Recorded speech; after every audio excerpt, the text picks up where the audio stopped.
유비, 관우, 장비 나오는 삼국지 아시죠? 그 삼국시대 직후에 중국 남북조 시대라는 시대가 있습니다. 우리로 치면 삼국시대 비슷한 때인데요. 그때 한 양나라에서 있었던 일화를 말씀 전에 나눠 보려고 합니다.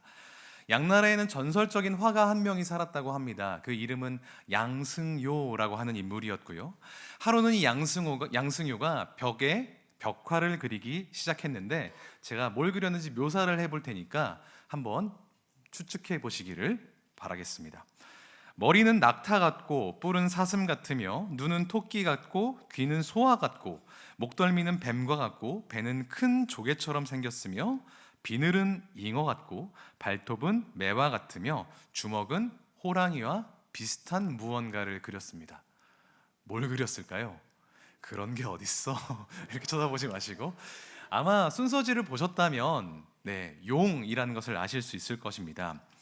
양승우가 벽에 그렸던 것은 하얀 용 4마리였습니다. 사슴처럼 뿔도 멋있고 번쩍이는 비늘도 있고 매와 같은 발톱도 있는 그런 용을 그려놓고서 딱 한 가지를 그리지 않았는데, 그건 바로 용의 눈동자였습니다. 보고 있던 사람들이 왜 눈동자는 그리지 않냐고 물어보자 양승효가 눈동자를 그리면 용이 하늘로 승천하기 때문이라고 대답을 했지요. 그게 말이 됩니까? 그래서 이상한 소리 하지 말고 마저 그리라 라고 사람들이 독촉을 하자 양승효가 어쩔 수 없이 4마리 중에 1마리의 용의 눈동자를 그리기 시작했습니다. 그러니까 갑자기 그 용이 움직이더니 꿈틀꿈틀하더니 하늘 높이 날아가 버렸고, 나머지 눈동자 그리지 않은 3마리의 용만 그 벽에 남아있다라는 말도 안 되는 고사가 전해집니다.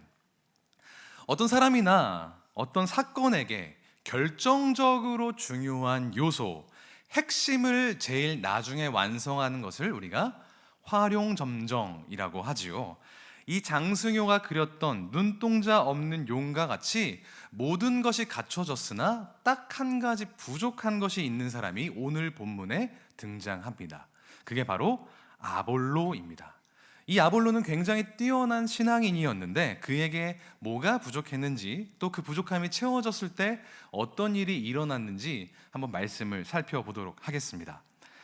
자, 아볼로, 헬라어로는 아폴로스라고 하는데요. 그리스 신화에 나오는 태양신의 이름 아폴론을 따라서 붙인 이름입니다. 우리로 치면 이름이 김부처인 겁니다. 이름에서부터 뭔가 심상치 않죠? 유대인이었지만 유대식 이름을 가지고 있지 않았습니다. 알렉산드리아, 지금 아프리카 이집트에 있는 지명이에요. 알렉산드리아에서 나고 자란, 지금으로 따지자면 교포였고, 아마도 이름을 태양신 이름으로 붙였으니 부모에게서 신앙을 전수받지 못했을 것이 분명합니다. 세상에 어떤 크리스천 부모가 내 아들 잘 자랐으면 좋겠어 이러면서 부처라고 이름을 짓겠습니까? 그런데 그가 어떤 이유인지는 알지 못하지만 바울이 말씀을 가르쳤던 에베소에서 설교를 하기 시작하는 장면이 오늘 본문에 등장을 합니다. 이방신의 이름을 비록 가지고 있긴 했지만 곧잘 했던 것으로 보입니다. 성경은 그가 말을 잘했다라고 설명을 합니다.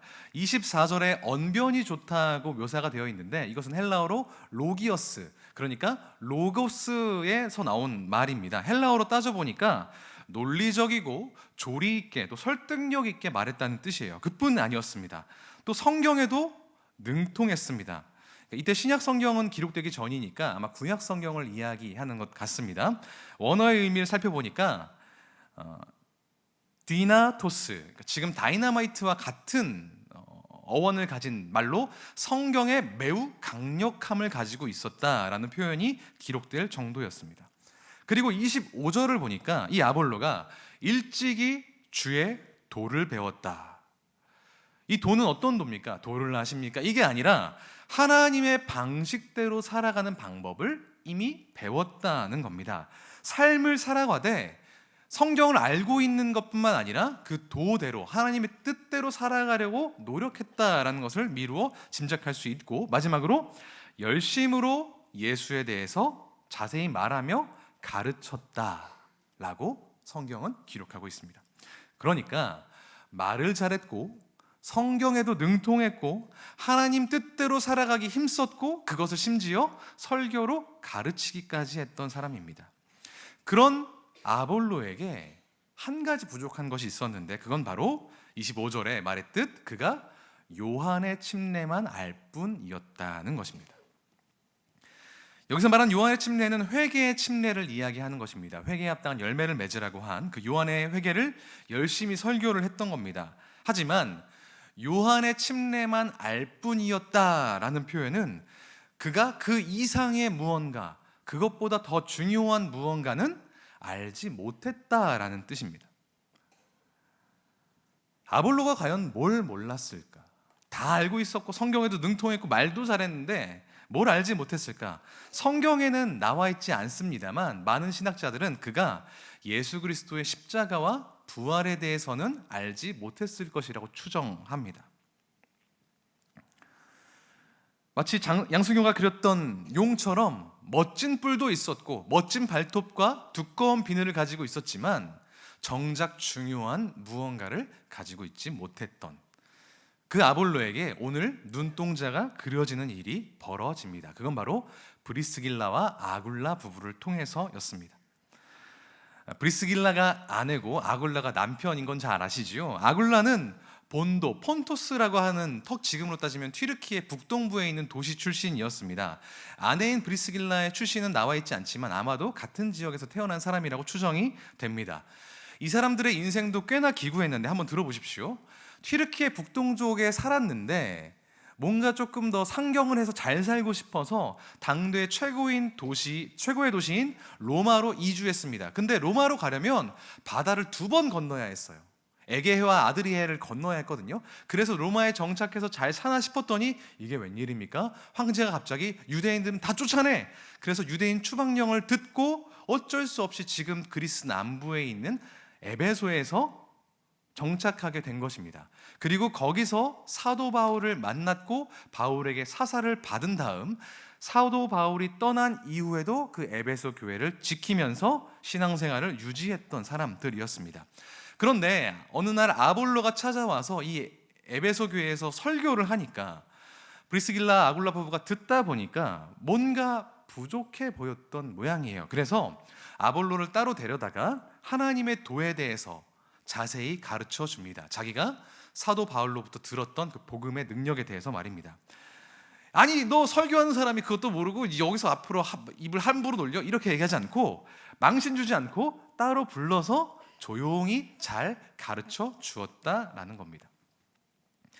존경받는 신앙생활에는 이 은밀함의 품격이라는 것이 있다는 생각을 좀 해봅니다. 무슨 일이 있을 때 막 사방팔방 소문내면서 저 사람이 나쁜 사람이 이 사람이 잘못했느니 이야기하는 것이 아니라 당사자를 불러다가 그 사람과 조용히 이야기하는 것, 그런 품격이 아마 이 브리스길라와 아굴라에게 있었던 것 아닌가.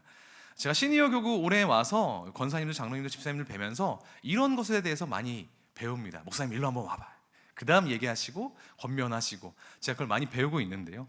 아무튼 브리스길라 부부는 아볼로에게 뭘 전했다고 했죠? 하나님의 도.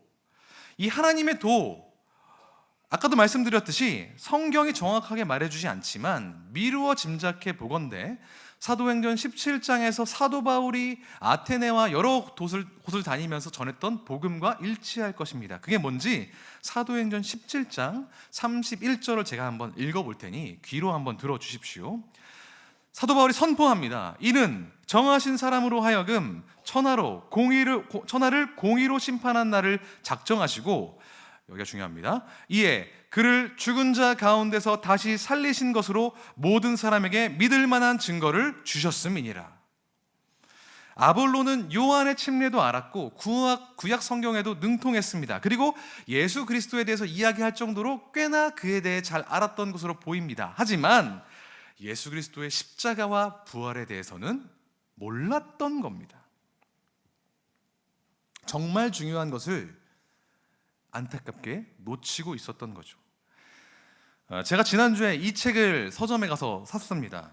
보이십니까? 한국교회 트렌드 2025라는 책입니다. 사회적으로 또 교회적으로 중요한 여러 가지 이슈들을 가지고 주제 10가지를 가지고 목회자들과 성도들에게 설문조사를 돌린 다음 그 통계를 분석하여서 내년에 교회의 트렌드, 흐름이 어떻게 될지를 예측하는 책입니다. 총 10가지 주장이 있었는데 전 그중에 2가지가 눈에 띄더라고요. 첫 번째는 우리 교회가, 이제 한국 교회가 시니어 목회를 본격적으로 준비해야 된다는 겁니다. 2024년 현재 우리나라 시니어 인구, 그러니까 윤석열 나이로 65세 이상 된 인구가 몇 명이나 되는지 혹시 아세요? 1,000만 명이 넘었다고 합니다. 지난 7월에. 그래서 전체 인구의 20%가 넘으면 초고령 사회라고 이야기하는데, 내년이면 우리가 지금 초고령 사회에 진입할 거라고 합니다. 지금 19.5% 정도 됐다고 해요. 그런데 한국 교회가 이 초고령 사회에 충분히 대비하고 있느냐라는 질문을 각 교회 목회자들과 성도들에게 던졌을 때 대부분 다 여전히 많이 부족하다라는 대답을 했다고 합니다. 그래서 앞으로는 이런 것들이 중요할 것이다, 여러 가지 제안들을 했었는데 남일 같지 않았습니다. 저도 시니어 성도님들이 신앙생활 하시는데 부족함 없게 준비해야겠다라는 다짐을 했었습니다. 이게 첫 번째였고, 두 번째, 이게 정말 중요한데요, 이 시대의 그리스도인들이 극심하게 세속화되었다는 겁니다. 영어로 표현했더라고요. 솔트리스 처치, 소금이 되지 못하는 교회라고 이야기합니다. 크리스천들이 돈을 사랑하고 물질을 숭배하고 이런 것도 문제지만, 제가 정말 충격적으로 봤던 것은 그리스도인들의 신앙도 형편없이 무너져 있었다는 겁니다. 교회를 다니고 있지만 하나님이 유일한 신이 아닐 수도 있다라고 응답한 사람이 전체 응답자의 몇 퍼센트 되는 줄 아십니까? 38%라고 대답했습니다. 그리고 이것보다 더 심각한 통계도 있어요. 다른 통계에서는 예수의 부활을 믿지 않는 크리스천이 16%나 되더라. 나 예수 믿고 교회 다녀요라고 응답은 했지만 예수님의 부활은 못 믿겠어요라고 이야기하는 사람이 16%나 됐다라는 겁니다. 통계상 오차는 있겠지만요, 그런 사람이 다 있어? 이상한 사람이네, 교회 다녀놓고 헛거였구만 라고 이야기할 게 아닙니다. 우리 주변에도 있을 수 있다는 말입니다. 모든 것을 다 갖춘 것처럼 보이는 사람이 있습니다. 지성과 감성과 시간과 여건과 어떤 인성과 물질들 다 가지고 있는 것처럼 보이지만, 예배 빠지지 않고 교구 행사 빠지지 않고 말씀 읽고 모든 교회 봉사 다 하지만 장승효가 그렸던 용처럼 정작 중요한 눈동자는 없이 다른 것들만 화려한 사람이 우리 주변에 전혀 없지 않다는 겁니다. 다 갖췄는데 그런 분이 예수 그리스도의 십자가와 부활 모른다면 그게 얼마나 비극입니까? 예수 그리스도께서 이 땅 가운데 오셔서 우리의 모든 죄를 대신 지시고 십자가에 돌아가신 후 약속대로, 성경대로 장사한 지 죽은 자 가운데서 살아나셔서 산자와 죽은 자의 주인이 되어신 줄 믿습니다. 믿으십니까? 믿으시면 아멘 합시다. 믿으십니까? 아멘. 우리가 이 믿음을 놓지 말아야 됩니다. 결코 흔들려서는 안 되는 것입니다. 하지만 여전히 교회 안에, 어쩌면 이곳에도 아직은 잘 모르겠어, 정말 그럴까? 라고 생각하시는 분이 계실 수도 있습니다. 창피해서 차마 다른 사람에게 말은 못 하시는 분이 있으실 수도 있어요. 교회 몇 년 다녔는데 이제 와서 그냥 교회 봉사 잘하면 천국 가겠지, 그런 문제가 아닙니다. 창피하고 말고의 문제가 아니라 우리 영원히 죽고 사는 문제라는 것을 기억하시고, 혹 내가 만약 그런 상태라면 양무리 목자에게, 교구 목회자에게 꼭 말씀해 주셔야 됩니다. 그리고 점검하고 그 믿음을 바로 세워 나가야 됩니다. 왜냐? 우리에겐 브리스길라와 아굴라 같은 성도들이 주변에 있기 때문입니다. 그들의 도움을 받아 영생을 소유하실 수 있는 모든 시니어 성도님들 되시기를 소망합니다. 아볼로도 브리스길라, 아굴라를 통해서 살아계신 예수 그리스도의 복음에 대해서 깨닫게 되었습니다.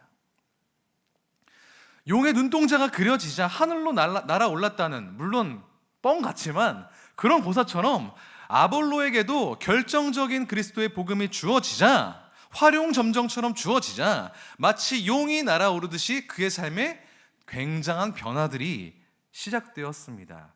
활용점정 이후에 아볼로에게 일어난 2가지 변화, 그것만 나누고 오늘 기도할 텐데요, 바로 우리가 예수 그리스도의 복음을 온전히 소유했을 때 일어나야 되는 변화입니다. 첫 번째로 활용점정 이후에 아볼로는 행동했습니다. 아볼로가 진짜 복음을 깨닫게 되자 생긴 첫 번째 변화가 27절에 나와 있는데요. 성경을 가지고 계신 분들은 함께 같이 읽겠습니다. 27절입니다. 시작. 아볼로가 아가야로 건너가고자 하므로 형제들이 그를 격려하며